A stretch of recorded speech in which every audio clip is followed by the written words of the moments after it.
Beppe Grillo. Letta è morto in 24 ore, era il Presidente del Consiglio, ditemi voi una ragione, te lo dico io, è sparito perché è andato in Arabia Saudita, probabilmente ha preso qualche accordo che non doveva prendere sull'energia e dato che ci sono adesso 60 società importantissime da metterci dentro 300 manager pubblici, tra cui Eni, Ene, che sono quelle che comandano più di qualsiasi ministero, non andavano bene, si vede, a certi poteri occulti. Allora cambiano Letta e ci mettono quest'altro qui che non so come, prima lo prendevo per il culo, poi mi era antipatico, poi adesso non so neanche definire.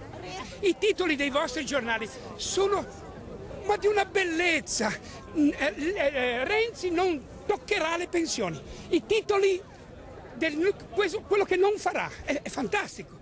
Non toccherà le pensioni. Progetto economico di Renzi. Allora, non c'è un atto scritto, non c'è un disegno di legge, non c'è un decreto, non c'è una copertura. Non fatevi prendere per il culo. Anche Draghi l'ha bocciato. Poi vedremo, poi passeremo anche da lui.